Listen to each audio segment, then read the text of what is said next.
Hi hello friends, welcome back to my channel. ಈ weather ಇರೋದಕ್ಕೂ ಈ ಚಳಿಗೂ ರೊಟ್ಟಿ ಜೊತೆಗೆ ಹುರುಳಿ ಹಿಟ್ಟಿನ ಜುಣ್ಕ ಮಾಡ್ಕೊಂಡು ತಿಂತಾ ಇದ್ದರೆ ಇನ್ನೂ ಒಂದೊಂದು ಎಕ್ಸ್ಟ್ರಾ ತಿನ್ನಬೇಕಂತ ಅನಿಸುತ್ತೆ. ನೋಡಿ ಹೇಗೆ ಮಾಡೋದಂತ ಹೇಳ್ತೀನಿ. ಸಿಂಪಲ್ಲಾಗಿ ಈಸಿಯಾಗಿ ಮಾಡ್ಕೋಬೋದು. ನಾನಿಲ್ಲಿ 1 ಕಪ್ಪು ಹುರುಳಿ ಹಿಟ್ಟು ತಗೊಂಡಿದ್ದೀನಿ. ಈ ಜುಣ್ಕದ ಹಿಟ್ಟನ್ನ ಯಾವ ಥರ ಮಾಡ್ಕೊಳ್ಳೋದಂತ ಡಿಸ್ಕ್ರಿಪ್ಷನಲ್ಲಿ ಹಾಕಿರ್ತೀನಿ, ನೀವು ನೋಡಿಕೊಂಡು ಅದೇ ಥರ ಮಾಡ್ಕೊಳ್ಳಿ. ಸ್ವಲ್ಪ ಕೊತ್ತಂಬರಿ ಸೊಪ್ಪು, ಕರಿಬೇವು, ಒಂದು ಸಣ್ಣದು ಟೊಮ್ಯಾಟೊ, ಒಂದು ಬೆಳ್ಳುಳ್ಳಿ, ಒಣಮೆಣಸಿನ್ಕಾಯಿ ಹಾಕ್ಕೊಂಡಿದ್ದೀನಿ ನಾನು. ನೀವು ಹಸಿರು ಮೆಣಸಿನ್ಕಾಯಿ ಕೂಡ ಹಾಕ್ಕೋಬೋದು. ಒಂದು ಈರುಳ್ಳಿ ಸಣ್ಣದಾಗಿ ಹಚ್ಕೋಬೇಕು. ಮತ್ತು ಕಡಲೆ ಬೀಜ ಮೊದಲೇ ಹುರಿದು ಸಿಪ್ಪೆ ತೆಗೆದಿಟ್ಕೊಂಡಿದ್ದೀನಿ. ಇದೊಂದು 2 ಸ್ಪೂನ್ ಆಗೋಷ್ಟಿದೆ. ಈಗ ಮೊದಲಿಗೆ ಸ್ಟವ್ ಮೇಲೆ ಒಂದು ಪಾತ್ರೆ ಇಟ್ಕೊಂಡು ಪಾತ್ರೆ ಬಿಸಿ ಆದ ನಂತರ ಒಂದು 2 ಸ್ಪೂನಷ್ಟು ಎಣ್ಣೆ ಹಾಕ್ಕೊಳ್ಳೋಣ. ಎಣ್ಣೆ ಕಾದ ನಂತರ ಒಂದು 1/4 ಸ್ಪೂನಷ್ಟು ಸಾಸಿವೆ,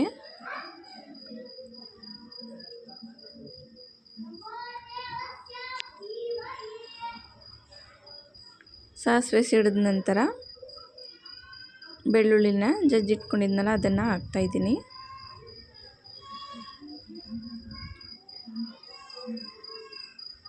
ನಂತರ ಹಚ್ಚಿಟ್ಕೊಂಡಂಥ ಈರುಳ್ಳಿನ ಇದಕ್ಕೆ ಆ್ಯಡ್ ಮಾಡಿ. ಇವಾಗ ಎಣ್ಣೆಲಿ ಈರುಳ್ಳಿನ ಚೆನ್ನಾಗಿ ಫ್ರೈ ಮಾಡ್ಕೊಳ್ಳೋಣ.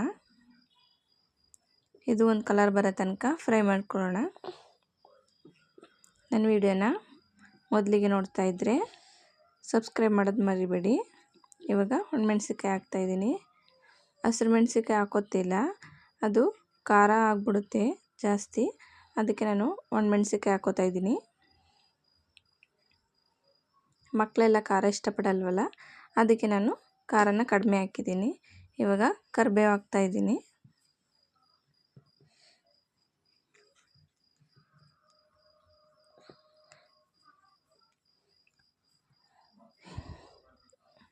ಇದು ಈಗ ಸ್ವಲ್ಪ ಫ್ರೈ ಆಗಿದೆ.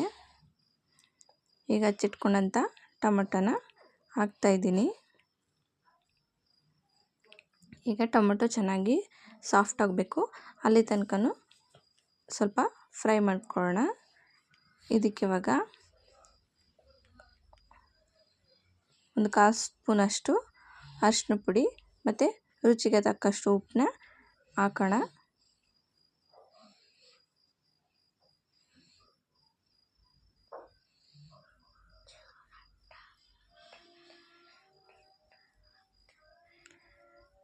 ನಾನು ಮಾಡ್ತಿರೋ ಥರ ನೀವು ಮಾಡ್ತಾಯಿದ್ರೆ, ಇಲ್ಲ ನೀವೇ ಡಿಫ್ರೆಂಟಾಗಿ ಮಾಡಿದ್ರೆ ಕಮೆಂಟ್ ಬಾಕ್ಸಲ್ಲಿ ಪ್ಲೀಸ್ ಕಮೆಂಟ್ ಮಾಡಿ.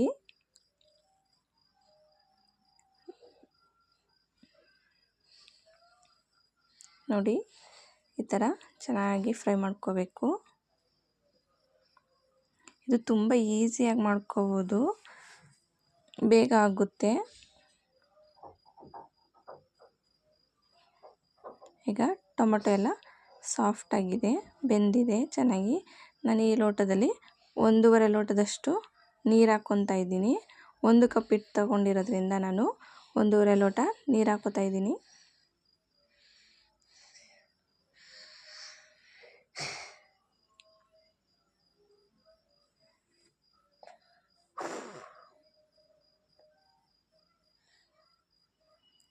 ಇದನ್ನ ಇವಾಗ ಚೆನ್ನಾಗಿ ಕುದಿಸ್ಕೋಬೇಕು. ನೋಡಿ ಈಗ ಮಳ್ತಾ ಇದೆ. ಇವಾಗಲೇ ನೀವು ಉಪ್ಪು ಸರಿ ಇದೆಯಾ ಅಂತ ನೋಡ್ಕೊಳ್ಳಿ. ಉಪ್ಪೇನಾದರೂ ಕಡಿಮೆ ಇದ್ದರೆ ರುಚಿಗೆ ಇನ್ನೊಂದು ಸ್ವಲ್ಪ ಉಪ್ಪನ್ನ ಹಾಕ್ಕೊಳ್ಳಿ. ನಾವು ಹಿಟ್ಟನ್ನ ಹಾಕೋಕ್ಕೆ ಮುಂಚೆನೇ ಕಡಲೆ ಬೀಜನ ಹಾಕೋತಾ ಇದ್ದೀನಿ. ಕಡಲೆ ಬೀಜನ ಮೊದಲೇ ಹಾಕಿದ್ರೆ ಅದೆಲ್ಲ ಸಾಫ್ಟ್ ಆಗಿಬಿಡುತ್ತೆ ಬೆಂದು. ಅದಕ್ಕೆ ನಾನು ಇವಾಗ ಕಡಲೆ ಬೀಜನ ಹಾಕ್ಕೊತಾ ಇದ್ದೀನಿ.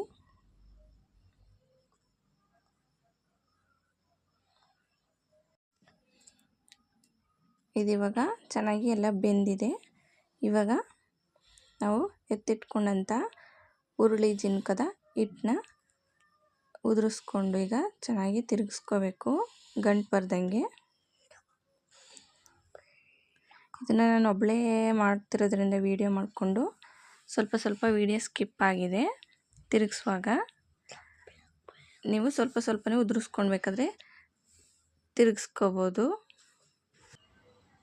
ಇದನ್ನ ಈ ಥರ ತಿರುಗಿಸ್ಕೊತಾ ಇರಬೇಕು, ತಳ ಹಿಡಿಯಲ್ಲ. ಆಮೇಲೆ ಏನಾದರೂ ಗಂಟು ಏನಾದರೂ ಇದ್ದರೆ ಹೊಡೆಯುತ್ತೆ. ಹಿಂಗೆ ತಿರುಗಿಸ್ಕೊತಾ ಇದ್ದರೆ ಇದನ್ನು ಈಸಿಯಾಗಿ ಒಂದು ಉರುಳಿ ಹಿಟ್ಟನ್ನು ಮಾಡಿಟ್ಕೊಬಿಟ್ರೆ ನೀವು ಯಾವಾಗ ಬೇಕಾದರೂ ಮಾಡ್ಕೋಬೋದು. ಒಂದು ಅರ್ಧ ಕಪ್ಪಷ್ಟು ತೆಂಗಿನಕಾಯಿ ತುರಿನ ಆ್ಯಡ್ ಮಾಡ್ತಾಯಿದ್ದೀನಿ. ಇದು ಆಪ್ಷನಲ್ಲು, ಬೇಕಿದ್ದರೆ ಹಾಕ್ಕೊಳ್ಳಿ, ಇಲ್ಲಾಂದರೆ ಬೇಡ.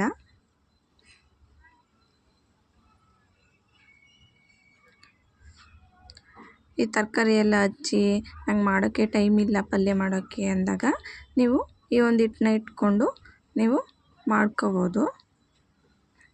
ಸ್ವಲ್ಪ ಕೊತ್ತಂಬರಿ ಸೊಪ್ಪು ಉದುರಿಸಿ ತಿರುಗಿಸ್ಕೊತಾ ಇದ್ದೀನಿ. ಇದನ್ನು ತುಂಬ ಗಟ್ಟಿಯಾಗಿ ಮಾಡ್ಕೋಬೇಡಿ, ಈ ಥರ ಇಷ್ಟಿದ್ರೆ ಸಾಕು.